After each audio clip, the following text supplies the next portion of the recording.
Karina y a Cristian. Entonces, comienzo.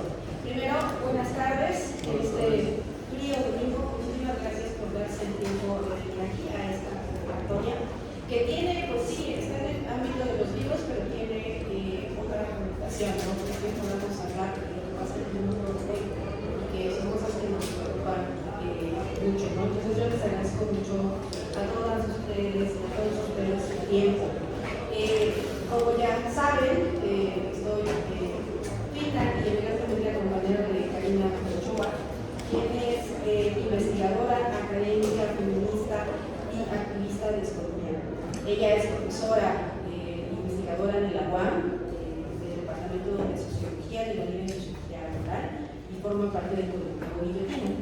Y también un poquito más para allá, pues está Cristian Nader, a quien también conocen muy bien, que es historiador y analista político, y ya ustedes conocen que pues, tiene su trabajo de difusión en sus propias redes, en sus sapiens, también ha hecho comedia y colabora con Hispano RTV, que es suya. Tenemos la fortuna de que cuente lo que se ha dado su tiempo de venir aquí. Voy a empezar con una provocación, hablar de tres tristes y tremendos tres. 3 de enero, Estados Unidos invade Venezuela y secuestran a los presidentes. Hace 3 semanas, Trump amenazó con aranceles a países que exportaran combustible a Cuba, con lo cual el bloqueo que tiene años se ha intensificado. Y hace 3 días ocurrió la primera junta de paz en Medio Oriente, que es un invento que se hizo Trump pues para decidir el futuro de Palestina. Esos tremendos tres, forman parte de las acciones del imperio contra la vida. Estos 3 ejes, pues primero que se lo a Karina para que nos ayude a entender qué es lo que está pasando ahora. Buenas tardes a todos, todas, todes. Es un placer siempre estar en los espacios de conversación, en un momento en el que se requiere amplia reflexión sobre lo que está pasando en el mundo entero, en nuestra región. Y bueno, pues hay 2 pueblos que sin duda están viviendo una misma adversidad, Palestina y Venezuela, frente a esa maquinaria imperial y neocolonial, pero también se suman otros tantos pueblos en el Caribe, en África, que están viviendo estas embestidas y bueno, que merece darnos el tiempo y el espacio para reflexionar, para pensar, para juntarnos y para accionar. Entonces yo espero que esta conversación pues sea parte de este esfuerzo, de esta necesidad de que nos hablemos, nos conversemos y nos activemos. Yo, para no extenderme, porque a mí si me dejan me puedo ir larga tendida, pues para no extenderme más de lo establecido, decidí hacer un documento escrito que quiero leer y espero pues que nos dé coordenadas de lo que está pasando actualmente en nuestra América y en el mundo entero. Bueno, inicio. La acción militar que tuvo lugar la madrugada del 3 de enero de 2026, realizada por un comando de élite del ejército norteamericano contra el gobierno de Venezuela y que derivó en el secuestro del presidente Nicolás Maduro Moros y de la primera combatiente Silvia Flores, sitúa a nuestra región latinoamericana y al mundo entero de la encrucijada.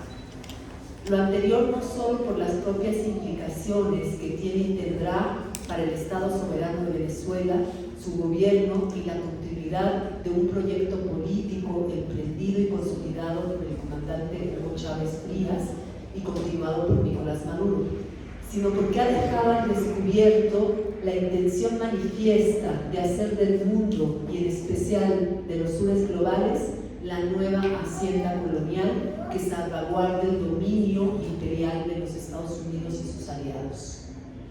Y en ese sentido, el colapso del orden jurídico internacional como marco regulador de las relaciones entre los Estados se ha convertido en una condición necesaria para que se haga posible la prevalecencia de la hegemonía norteamericana en los nuevos contextos neocoloniales. Y justamente lo que pasó en Palestina con la flotilla, que fue interceptada en aguas internacionales, digamos, valiéndoles 3 centavos el derecho internacional, hablaba ya en ese momento justo de que había una pretensión abierta de desmoronar las reglas del intercambio de los estados. La disputa que se marcó con lo que pasó con la flotilla tiene que ver con cómo también las aguas internacionales se van a disputar muy pronto y se están disputando, ¿no? La explotación de... Yo tengo una amiga que es una politóloga muy conocida y que me hablaba de cómo estábamos entrando a la lucha por el espacio, etc. Yo le decía, mira, yo creo que llegar a Marte todavía va a tardar, pero sí pueden explotar las aguas internacionales antes de llegar a Marte. Yo creo que uno de los elementos de la desestructuración de todas las instancias y las reglas de intercambio entre los estados va a pasar también por las disputas en las aguas internacionales. Pero bueno, continúo para ir lanzando algunas ideas que nos pueden permitir plantear el panorama o tener las coordenadas de lo que está pasando hoy a nivel geopolítico global.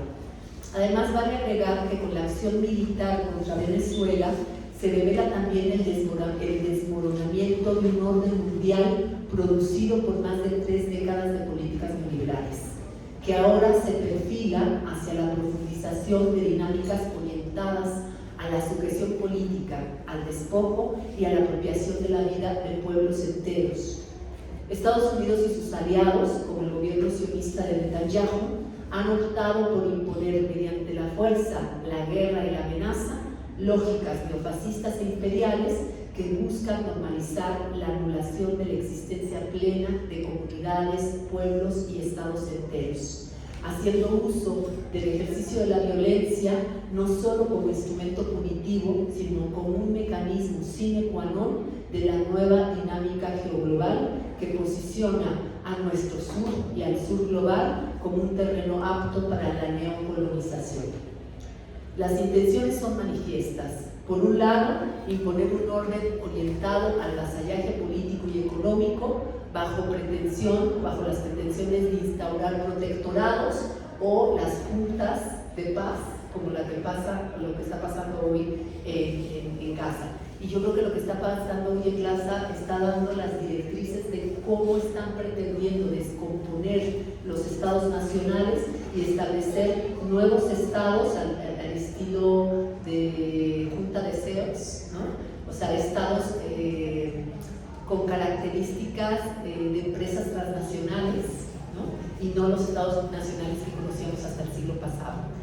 El objeto principal es facilitar la apropiación y expoliación y la explotación de los recursos energéticos estratégicos, subordinando economías y gobiernos a los propios intereses de Estados Unidos, tal como ocurre hoy con las amenazas que pesan sobre Venezuela, sobre Cuba, sobre el Caribe, porque otro país, otra nación que se les olvida históricamente es Haití. Y Haití, desde después del proceso de independencia, recuerdo que fue el primer país que se reconoció el yugo colonial y es el primer país que se establece como una república negra, y eso nunca se le perdonó a Haití, además de que Haití está situado en una zona también estratégica que es la cuenca, la zona del Caribe. Y bueno, hoy el Caribe y Haití también están siendo amenazadas, México, Colombia y por supuesto Groenlandia. Por otro lado, se trata también de formalizar la apropiación de territorios mediante el aniquilamiento de poblaciones enteras a través del genocidio y la guerra, tal como ha sucedido ahora y hasta ahora en Palestina. Aunque existe una tercera vía que también tiene derivas idénticas, aunque no ha acaparado hasta hoy tanto la atención mediática. Nos referimos a los escenarios de violencia generalizada dentro de los estados nacionales, donde la cooperación entre poderes imperiales, grupos militares, paramilitares, del crimen organizado y desorganizado como pandillas, mafias o carteles, hacen posible que la gobernanza a través de los clásicos mecanismos de las democracias liberales o las estructuras internacionales ya no sea posible. Y hoy justamente en Jalisco está sucediendo algo que revela ese otro mecanismo de imposición colonial e imperial. Se están valiendo de los grupos, las mafias, en Haití también ha pasado, para imponer una serie de condiciones que llaman justamente a el establecimiento luego de medidas imperiales como las que está tomando Estados Unidos contra Venezuela y otros pueblos. El caso más emblemático en nuestra América es el de Haití, donde con el último golpe de Estado al gobierno de Jean-Bertrand Aristide en el año 2004 se abrió paso a la entrada de los marines norteamericanos, generando con ello un proceso de militarización bajo el pretexto de ayuda humanitaria que contribuyó a profundizar al extremo los problemas alimentarios, de seguridad, de gobernabilidad en esa nación insular. No hay que olvidar que Estados Unidos ha promovido y cooperado con las organizaciones del crimen organizado y desorganizado. Es más, se sabe hoy, hay documentación al respecto, que muchos integrantes del crimen organizado pues, han sido formados por las fuerzas militares de los Estados Unidos, usándolos para sus propios intereses en el proceso de los dominios territoriales. Actualmente se desarrollan procesos que llevan la misma marca en el Congo, en Sudán, por mencionar solo algunos casos. En este sentido, vale decir que en pleno siglo XXI la violencia vuelve a acaparar la escena para ser posicionada con fuerza como principio rector del nuevo orden global. Y tal como apunta la activista y escritora afroamericana Bell Hooks en su texto Acabar con la violencia, y la cito, en una cultura de la dominación, todas las personas son socializadas para ver la violencia como un modo aceptable de control social. Los grupos dominantes mantienen el poder a través de la amenaza, se lleve o no a la práctica, de que se aplicará un castigo violento, físico o psicológico cuando las estructuras jerárquicas establecidas se vean amenazadas. Cierro cita. Esto lo escribió en la década de los 80. Antaño, las premisas para las invasiones imperiales, por ejemplo la de Haití, la de Irak, la de Siria, la de Libia, etc., estaban aderezadas de justificaciones que apelaban a una moralidad política anclada a relatos como el restablecimiento de la democracia, las motivaciones humanitarias, la defensa de los derechos humanos, la lucha contra regímenes autoritarios o contra el terrorismo, y un largo etcétera. Esas eran las justificaciones. Sin embargo, en la actualidad ya no se requieren las narrativas emancipatorias que ofrecía el discurso de la modernidad. Solo necesitan de un poder económico, militar y mediático que aniquile a la política como vía para la convivencia social y la gestión del poder. Y se invoca así la lógica de la amenaza, la violencia como instrumento válido de sujeción y despojo. Hoy la política ya no es indispensable para quienes apelan al principio de la ley del más fuerte a través de la amenaza y la fuerza. Por esto, no es nada nuevo en nuestra historia de los últimos siglos, es decir, no es nuevo el tema de la violencia. Lo novedoso es el descaro con que se emprende esta vía. A los poderes fácticos ya no les interesa disputar la verdad. Lo que les es importante hacer es que la falsedad se vuelva realidad. En este sentido, se montan sofisticados artificios comunicacionales, relatos engañosos, construidos con apoyo de las tecnologías llamadas inteligentes para encubrir la materialidad de la vida. La estrategia utilizada ha sido naturalizar las narrativas orientadas a presentar la vía neocolonial e imperial norteamericana como imperativo unívoco del nuevo orden global.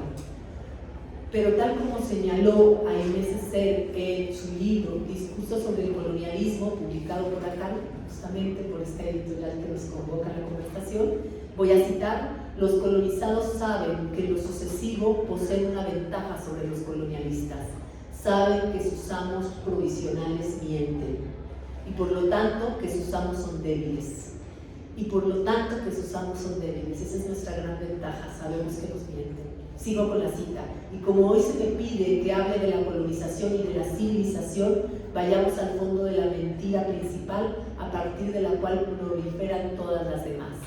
Eso significa que lo esencial aquí es ver claro y pensar claro, entender atrevidamente, responder claro a la inocente pregunta inicial: ¿qué es en su principio la colonización?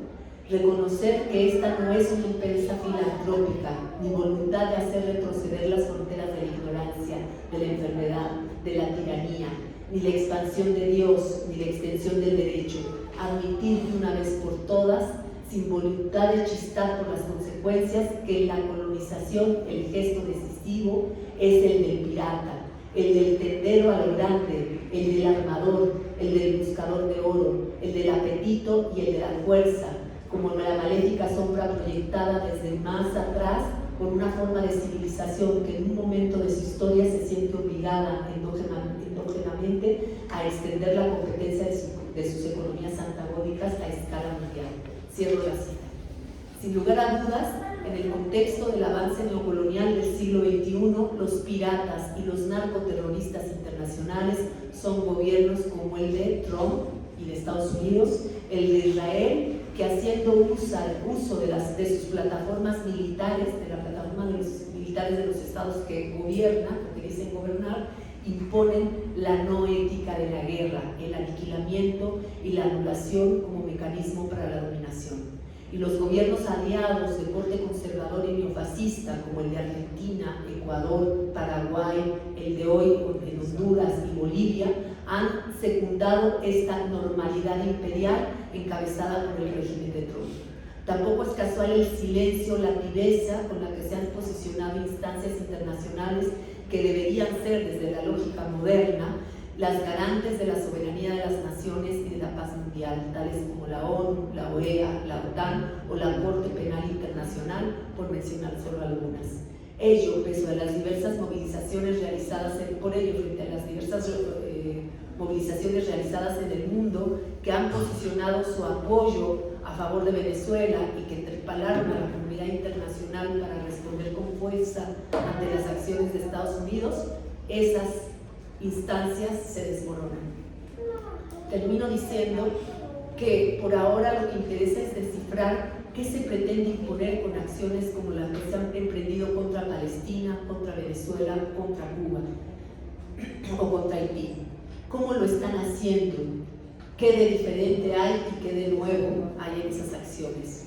Abrir los espacios para la reflexión es urgente para que restablezcamos las redes de acción y defensa de la vida frente a la amenaza neocolonial y neoimperial.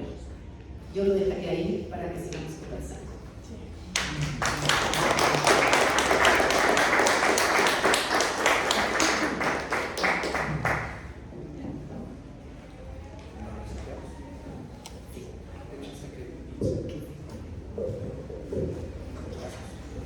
¿Qué tal? Un placer estar con ustedes, gracias por venir. El tiempo es breve, así que voy a hablar más rápido de lo que acostumbro, lo cual va a ser un hito. Me encantaría hablar de esta coyuntura que estamos ahorita, por ejemplo, lo que estoy corriendo en Jalisco, es muy interesante. Más allá de las aspiraciones políticas y la imposición imperial y la genialidad oscura del imperio haber sido el artífice y el creador del narcotráfico en el siglo XIX, porque los británicos y los estadounidenses crearon el narcotráfico, pregunten en China, por ejemplo. Es interesante esta zona, el control de esta zona al occidente de México desde hace 700 años ha sido fundamental para, si tú controlas esa zona del occidente de México, controlas la totalidad, por lo menos la mitad del territorio nacional, hacia una zona de tránsito histórica. Por ejemplo, la guerra del salitre entre el Imperio Purépecha y diversos grandes señoríos y grandes reinos del oeste de México siempre ha sido una zona indisputa muy importante, y ahora por supuesto tiene mucho que ver con el control de tráfico de los estupefacientes y cómo Washington justamente busca realinear el comercio en dirección al imperio, porque recordemos, sin fentanilo y bueno, además drogas sintéticas cada vez más específicas, el imperio moriría, porque es una sociedad de adictos también, ¿no? Y necesitas tener, para minorar cualquier lucha de clases, pues tener a la población totalmente adormecida. Y véase lo que hizo la CIA o la DEA con respecto a la heroína en la década de los 50, 60, ¿no? Siendo repartida en barrios afrodescendientes, hispanoparlantes, porque el narcotráfico es Estados Unidos, no nada más, ¿no? Y el terrorismo es Estados Unidos, y cualquier tipo de atrocidades mencionadas es el imperio, es Occidente, es el capitalismo y por ende el imperialismo, ¿no? Y bueno, la historia nos alcanzó, o sea, citando a Gramsci, los monstruos ya están aquí, y ahora hay que enfrentarlos. Afortunadamente hay resistencias también, y aunque sea difícil de entender el imperio, entiendes el imperio, el hegemón estadounidense y todos sus satélites occidentales, están en una fase terminal. O sea, yo trato de dividir la historia estadounidense en 5 fases. La primigenia, digamos la embrionaria, todavía subordinados como vástagos del Imperio Británico.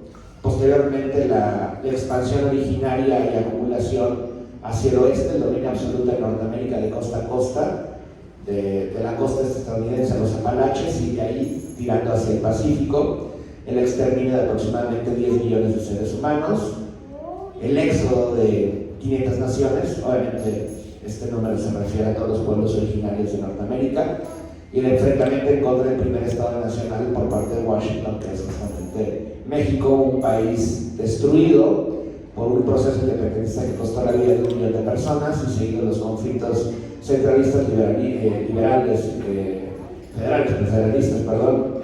conservadores, liberales y demás, ¿no?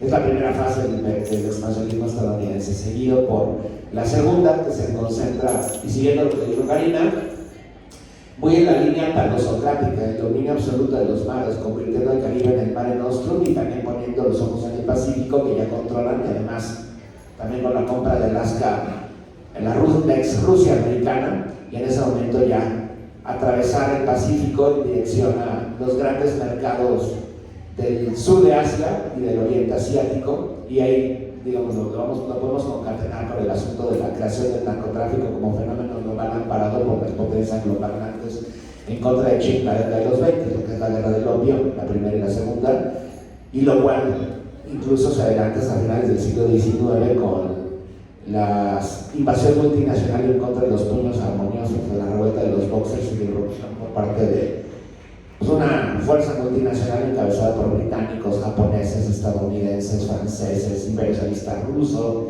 todos para poner la bota en el oriente de Asia, ¿no? Es digamos, la tercera fase. La cuarta fase es el dominio estratégico. Cómo Estados Unidos pasa de ser una potencia, obviamente a través de la doctrina Monroe y el destino manifiesto, convirtiendo todo el hemisferio occidental, todo el continente americano, había ya desde el norte del continente, desde el Ártico hasta el sur, en su órbita inmediata, a la usanza nazi, el level ground estadounidense, y cómo transfieren todo su poder a todo contexto en la posguerra de la Segunda Guerra Mundial. O sea, el dominio estratégico estadounidense durante la Guerra Fría. Y esta fase llega a su fin en 1991. No lo pudimos todavía vislumbrar. Se declara la Pax Americana, se declara el fin de la historia, un futuro choque de civilizaciones, y bueno, ahí comienza el paulatino declive de Estados Unidos, ahorita por supuesto en su fase más agresiva, lo cual no podemos confundirnos con que Estados Unidos esté en su mejor momento. No es así, está en su peor momento. El uso de la violencia, el hiperimperialismo, el necropoder llevado a estos niveles solo representan, es un momento crítico. Estados Unidos ya no tiene las herramientas que otrora tenía para subordinar a todo el planeta. Este dominio de 70 años que tienen desde 1945 en adelante ya no funciona, y no nada más se revela el inicio de la crisis estadounidense, sino también queda muy evidente de cómo Eurooccidente, después de 1945, se convierte en una zona absolutamente marginal, muy similar a lo que era Europa a finales del 480, a comienzos del siglo XV, ¿no? Como Europa no tiene absolutamente nada, es una tierra muerta, una península así. Vuelve a ser eso, una península asiática, una vulgar península asiática, el embudo de indoeuropeos, y a partir de ese momento es lo que está pasando en este momento. Recuerden que la semana pasada fue la conferencia de seguridad de Múnich. Marcos Rubio, como le quieran llamar, da este mensaje, ¿no? De que buscamos, no debemos de tener pena de nuestro pasado colonial. Por supuesto que han matado más de 200 millones de seres humanos en 500 años, y que obviamente de pronto todo el público en Múnich, compuesto principalmente por eurooccidentales y no que otro japonés, se levanta y la aplaude estrepitosamente, ¿no? Porque es la última fase del dominio geopolítico por parte de Occidente. Occidente también es una idea muy novedosa, podríamos decir de la Europa ampliada. a partir del siglo XV, el concepto de Occidente surge en el siglo XVIII. Y estamos viendo justamente la última fase, y esta fase se va a caracterizar justamente por lo que mencionó María Karina, es matar o morir. Digo, en ese fatalismo violento occidental, porque podrían ser justamente no matar ni morir, simplemente vivir como cualquier otra sociedad y acoplarse a un nuevo mundo donde Europa occidental o la sociedad atlántica es una parte más. Pero por supuesto no van a aceptar este destino, porque el despegue de Europa, el despegue de la modernidad se basa justamente en eso, en la rapiña, en el extractivismo, en la violencia, en el genocidio, en el historicidio, en la demonización de todos los pueblos del orbe, etcétera, etcétera, ¿no? Así es como Europa despega, y Europa va a caer de la misma manera, lamentablemente, ¿no? Y no me refiero nada más a la Europa del extremo oeste de Asia, me refiero a la Europa del otro lado del Atlántico, de Estados Unidos, Canadá y por supuesto sus colonias en el Pacífico, Australia, Nueva Zelanda y los socios honorarios de Occidente, Japón, Corea del Sur, etc., ¿no? Ese mundo está en declive y lo saben perfectamente y saben que la única forma, no de dominar por siglos más el planeta, pero por lo menos de perpetuar unos años más ese dominio, es justamente enfrentando e incendiando el planeta si es necesario. ¿Hasta qué punto están dispuestos a llegar? 250.000 personas asesinadas en suelo palestino por la maquinaria del sicariato infanticida sionista, establecimiento de regímenes como el de Al-Qaeda en suelo sirio, una creación por supuesto del ente sionista, los petroemiratos del Golfo, el Estado de Erdoganista y por supuesto el imperialismo estadounidense, o bueno, lo que está ocurriendo durante el segundo plan Cóndor de nuestro continente, ¿no? Que nuestro continente es una parte fundamental en ese proceso estadounidense. Lo que estamos viendo es el repliegue de Estados Unidos ante su imposibilidad de dominar todo el planeta. Estados Unidos delega responsabilidades. El sicariato sionista se encargará del norte de África y del oeste de Asia. El imperialismo japonés, ya con permiso de desarrollar armas nucleares, nuevamente en contra de China, a la usanza de 1941, ¿no? Donde asesinan a más de 3 millones de chinos y más adelante a 4 millones de coreanos. Y así sucesivamente, ¿qué ocurre en nuestra América? Pues veamos la terrorífica casuística de la última década. Argentina, gobernado por, no sé cómo describirlo, el producto es un producto mediático sostenido por el sionismo local, por el imperialismo y las mafias más decadentes de Argentina. Chile al otro lado de los Andes, de pronto de un pelele como Boric, que le pone la alfombra roja al fascismo, literalmente un nuevo fascismo, casi, o sea, un nazi, literalmente, no exagero, más hacia el norte, siguiendo la costa oriental, la costa occidental de Sudamérica. En Ecuador, literalmente un estado narcobananero, después de tragedias como el traidor Lilín Moreno o el banquero Lazo, Diego Noboa, que ni siquiera es ciudadano ecuatoriano y que tiene un gobierno narcobananero, muy similar al plan establecido por Washington en el siglo XIX a través de las multinacionales agroindustriales como United Fruit Company o Chiquita Banana, ese cinturón que convierte el Caribe y el Centroamérica en un circuito bananero de producción de cultivos como las hortalizas, el cacao, en el caso cubano la caña de azúcar, ¿no? Más hacia el norte, Bolivia, donde el tercer miembro de un clan que ha dominado Bolivia durante 200 años vuelve a ser presidente.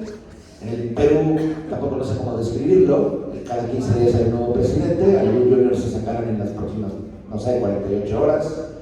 En el caso paraguayo, Santiago Nieto, un extraesnerista, también con una familia vinculada a refugiados nazis en el contexto paraguayo.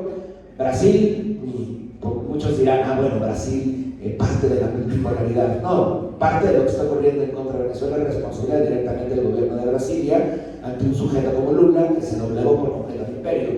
Un sujeto que dijo, ok, no quieres volver a acabar en la cárcel, te ocurre el caso de la Bojato, bueno, te tienes que subordinar a nuestros intereses, ¿no? Y curiosamente, Brasil fue quien le impide a Venezuela su fast track de ingreso inmediato a los BRICS. Y lo que ocurrió el 3 de enero no hubiera ocurrido si hubiera ocurrido ese caso, ¿no? ¿Por qué? Pues porque Brasil también teme que su potencial como potencia latinoamericana, con la entrada de Venezuela en los BRICS, hubiera obviamente desafiado ese dominio, ¿no?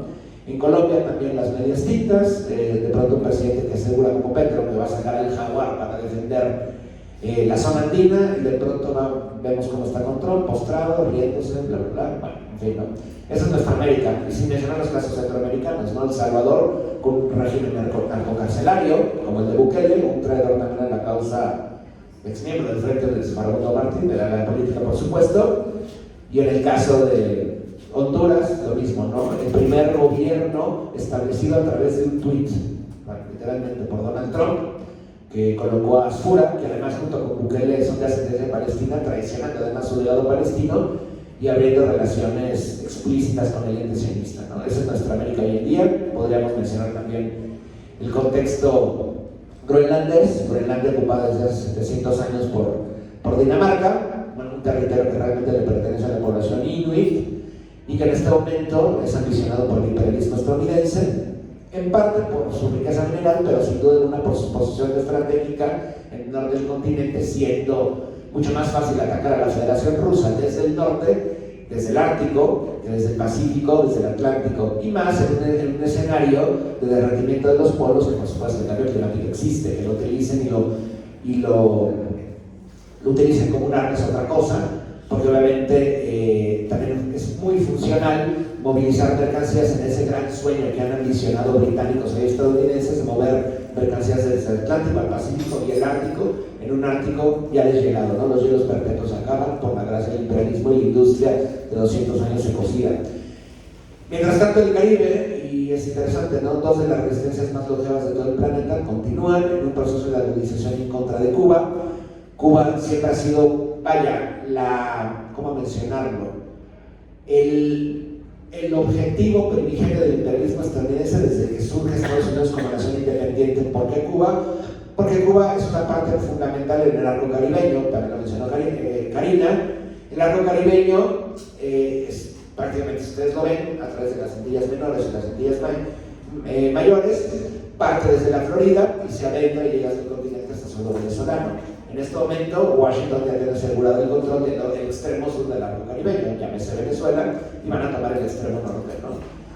¿Por qué Cuba? Porque Cuba es justamente la entrada hacia el Mare Nostrum estadounidense, la última valla perimetral de todo el territorio en la órbita del pensamiento fundamentalista del estilo manifiesto, el corolario de Roosevelt y la doctrina Trump.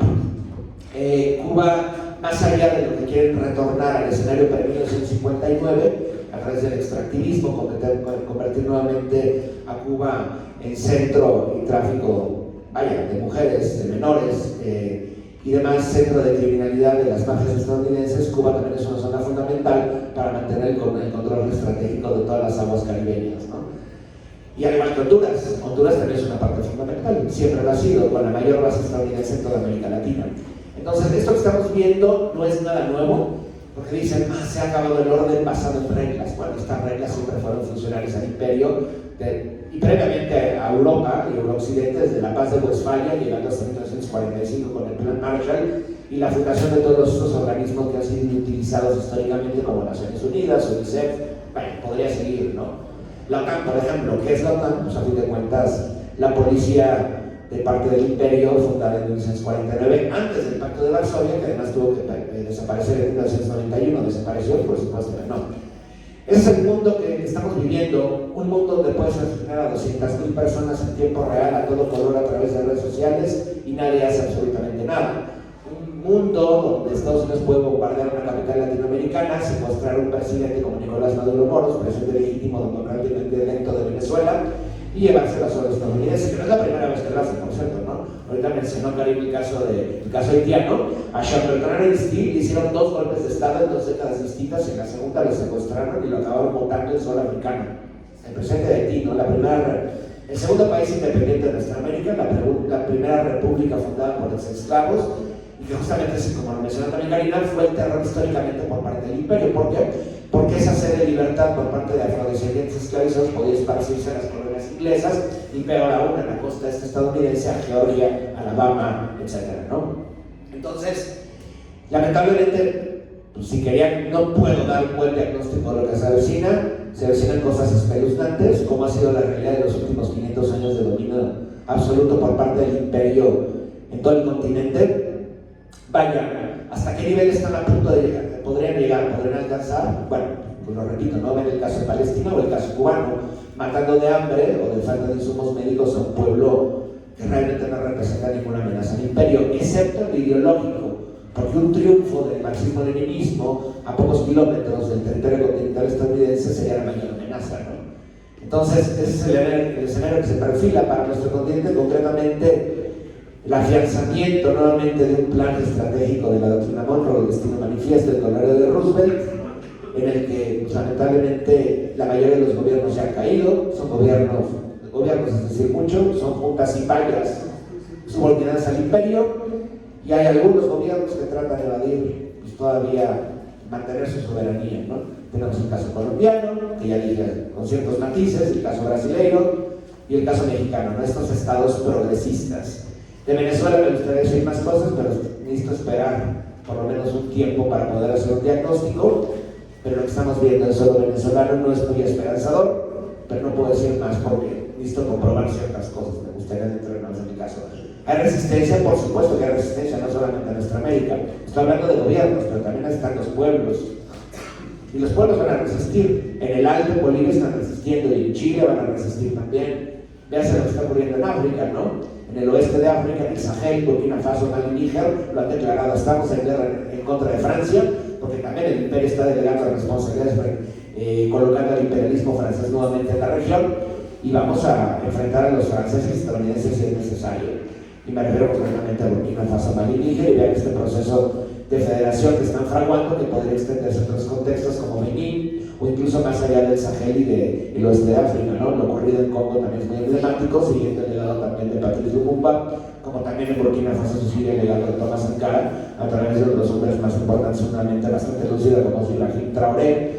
Y bueno, también se resiste en otros contextos, potencias que no son imperialistas, a pesar de lo que lo digan, lo del gran poder mediático en la guerra cognitiva, como la Federación Rusa, la República Popular de China, que vive un proceso de resistencia en contra de la OTAN durante 15 años, ¿no? Porque la agresión en contra de Rusia no comenzó con la respuesta rusa en contra de Ucrania, no, comenzó en 2013 con un golpe de Estado fomentado por el imperio y la OTAN, colocando neonazis, literalmente, no exagero, ¿no? Lo mismo que la República Popular de China, ¿no? Que a fin de cuentas está viviendo un cerco desde Xinjiang en el oeste de Asia, pero también en Taiwán, esta provincia renegada de la República Popular de China, donde el mafioso Chiang Kai-shek se asentó en 1950, y ese es el escenario que vemos, ¿no? Esperen peores cosas, de las peores, lo peor de Occidente saldrá, porque no tienen otra medida para mantener este dominio estratégico que se está derrumbando, ¿no? Occidente ya no es la mayor potencia económica, tampoco es la mayor potencia tecnológica, y en muchos aspectos no es la mayor potencia militar. Lo que aún tienen es poder financiero, poder mediático y poder cultural. De ahí la guerra cognitiva, ¿no? De lo más que tenemos que estar protegidos porque nos atacan por cualquier lugar, desde las redes sociales hasta los medios convencionales, ¿no? Lamentablemente siguen teniendo un poder, pues vaya, estratosférico. Sin embargo, también tenemos, afortunadamente, gracias a estos aparatos, el abaratamiento de la tecnología, nuevos medios y el acceso a nuevas narrativas, ¿no? Y también, obviamente, el sentido común para difundir a través de nuestros propios medios narrativas distintas que puedan enfrentar al imperio, ¿no? Porque el imperio lo que busca a través de la subordinación es mentes que no tengan nada de lucidez, y justamente lo que queremos hacer a través de eventos como este es pues, llevar justamente distintos discursos y otras perspectivas a la gente que entienda que el mundo no funciona como lo describen los conglomerados mediáticos o incluso desde la academia, porque la academia históricamente también ha sido funcional al eurocentrismo, al imperialismo, al racismo, al colonialismo, y creo que estamos hartos de ello, ¿no? Entonces, bueno, sí, por supuesto, el imperio seguirá cometiendo atrocidades y es inminente que ocurra una, véase lo que está ocurriendo en la República Islámica de Irán, que resiste con un modelo distinto al occidental desde 1979, sin embargo las resistencias también existen, y de alguna otra manera estando aquí, y cuando ustedes salgan y repliquen esto en sus redes sociales, entre sus familiares y conocidos, pues bueno, se irá generando también una resistencia además de callejera, también orgánica y tradicional, ¿no? Entonces, bueno, muchas gracias.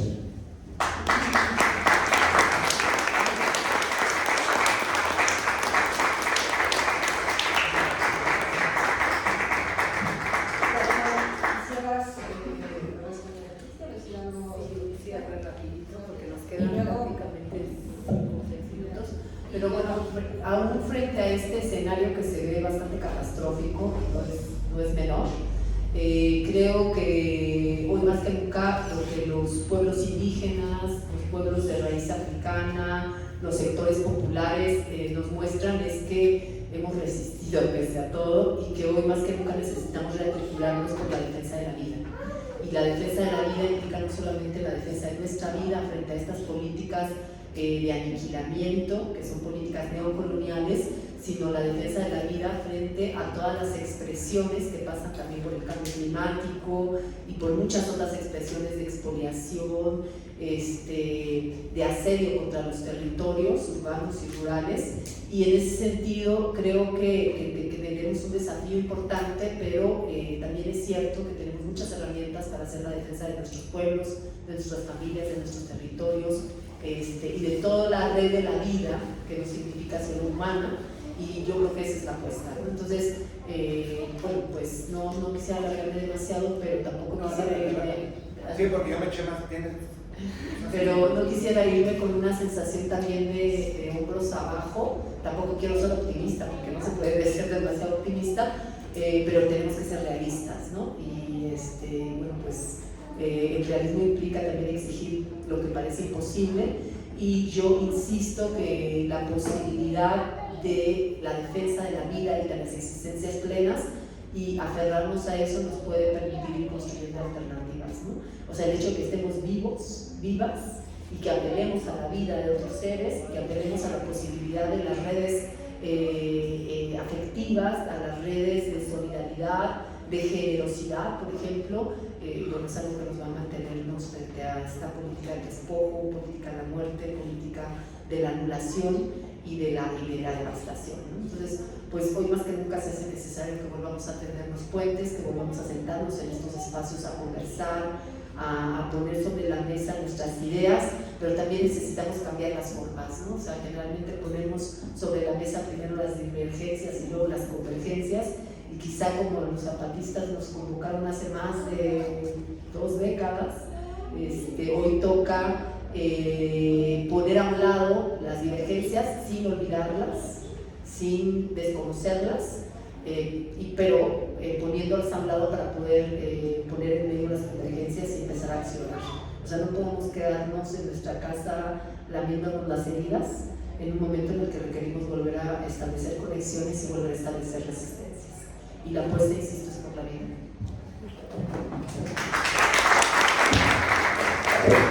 Tenemos 5 minutos, así que son suyos.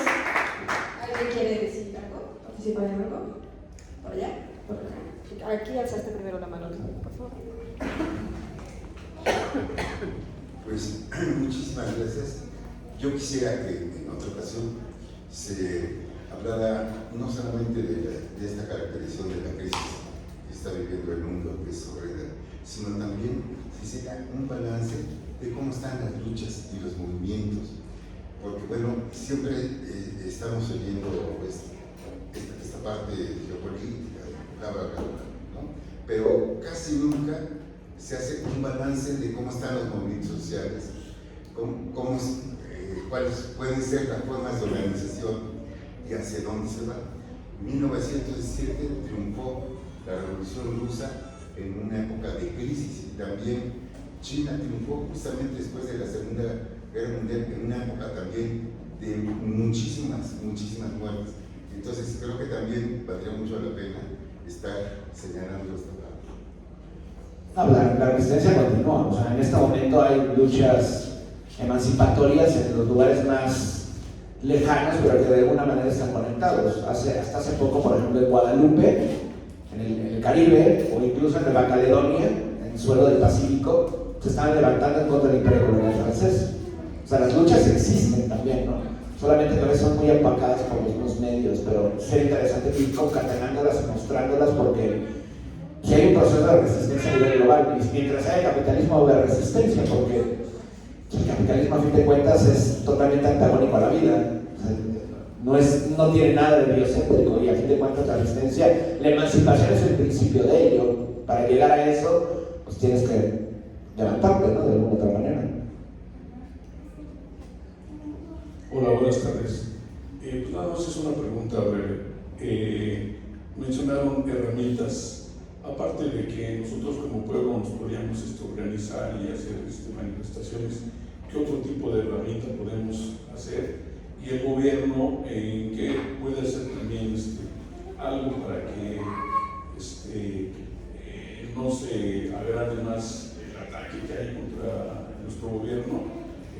Ahorita ya están interviniendo extranjeros, porque como saben que México es ahorita fuerte en la izquierda, entonces por eso lo están atacando, ¿no?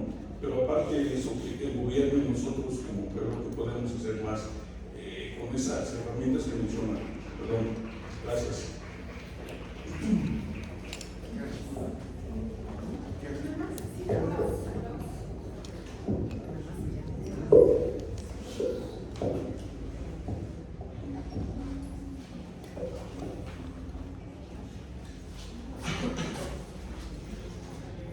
Bueno, primero les quería agradecer por hablar de todos estos temas y creo que mencionaron algo bien importante, esta lucha contra esa desinformación. Yo quiero preguntarles qué opinan en torno de la educación, porque efectivamente hay muchas cosas que desde la academia se han ido pues penetrando a nosotros en las generaciones pasadas y las presentes, ¿no? Yo lo pienso sobre todo en cuanto a las juventudes, ¿no? ¿Cómo acercar este tipo de panoramas a las generaciones más jóvenes para que no solamente se sientan como sin esperanza, ¿no? Y sabiéndose dentro de un contexto muy complejo, cómo transmitir esa esperanza y esas ganas de ofrecer resistencia ante esto a través de la educación y con tal vez otra alternativa de lo que conocemos como democracia. Yo voy a contestar en un minuto, cual va a ser así, ¿verdad? Pero yo les convocaría a participar en otros espacios que se han estado abriendo y que se abren para la reflexión y para la acción. Entonces, bueno, creo que uno de los desafíos que tenemos es generar espacios mucho más amplios que trasciendan, por ejemplo, las universidades. El día 25 viene un colega de Venezuela, José Romero Lozaco, que además va a estar aquí la próxima semana presentando su libro publicado por ACAL. Y en la Guamas Capo vamos a organizar una conferencia sobre Venezuela ante el debate neoliberal. Entonces, bueno, pues muchas veces esos espacios están en las universidades, pero necesitamos sacarlos a los parques, necesitamos empezar otra vez a hacer los tendederos informativos, necesitamos movilizarnos. Y eso solo se hace en un inicio con la gente cercana, con los amigos, con las compañeras, el novio, el grupo, el vecino, la vecina, no sé, la familia. Pero creo que tenemos que empezar por ahí. No le puedo dar respuesta a lo demás porque no hay tiempo, nos tenemos que ir en un minuto, pero creo que tenemos que empezar a activarnos y la información, darla de acuerdo a nuestros medios, nuestras posibilidades, y lo sabemos hacer porque lo hemos hecho antes. Entonces, pues hay que volverlo a hacer, nos ha funcionado. Yo voy a responder en 30 segundos las dos preguntas para tratar de vincularlas. La mejor manera de resistir, por lo menos el inicio de una resistencia, es teniendo el conocimiento, ¿no? Y la obtención del conocimiento no es nada más a través de la academia.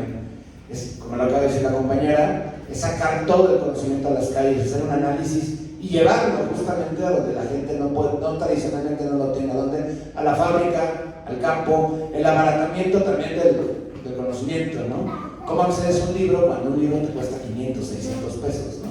Tratar de dar a la gente opciones para que obtenga cualquier forma de información y a través de eso, pues empezar a luchar a través de la palabra, ¿no? O sea, y es lo que intento hacer yo siempre, tratar de divulgar el conocimiento y que la gente se vuelva partícipe, pues, del movimiento de resistencia y de cambio, ¿no? Porque al fin de cuentas la historia, por más de que a la gente no le guste la dialéctica, el materialismo histórico, la transformación de la realidad es a través justamente de la clase trabajadora, y la clase trabajadora sigue siendo el motor de cambio históricamente, ¿no? Y cuando la gente está empoderada, absolutamente nada la puede detener, ¿no? Ni siquiera en el peor de los escenarios.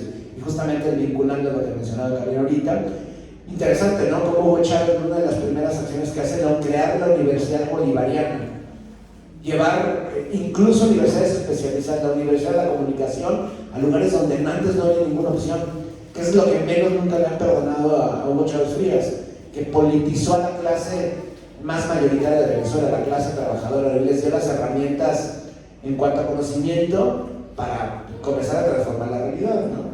Entonces creo que es lo importante, que dejar atrás todo ese esnobismo académico a veces, o incluso vincular, llevar la universidad a las calles, si es necesario, ¿no? Vincular a la gente, porque tarde o temprano, pues, la democracia liberal burguesa tiene sus límites, y lo estamos viendo en este momento, ¿no? ¿Qué sigue? Pues que la gente se haga cargo de su propia realidad y transforme a través con sus propias herramientas todo lo que sea necesario, siendo la última línea de defensa de los pueblos, ¿no? Y nada más, creo que es la mejor manera de transformar las cosas, ¿no? Que la gente lo haga y que haga suyo el conocimiento y que sea la mejor arma, ¿no? Y tampoco demonizar el otro tipo de armas, ¿no? Esas que sacan fuego incluso, ¿no?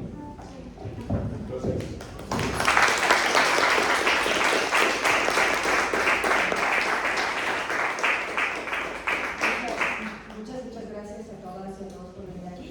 Y cierro citando a citó a señor Cristian y Karina. Los monstruos están aquí, pero sabemos que nos mienten. Así como lo pedimos allá afuera, compañeras, se va a caer, el imperialismo se va a caer.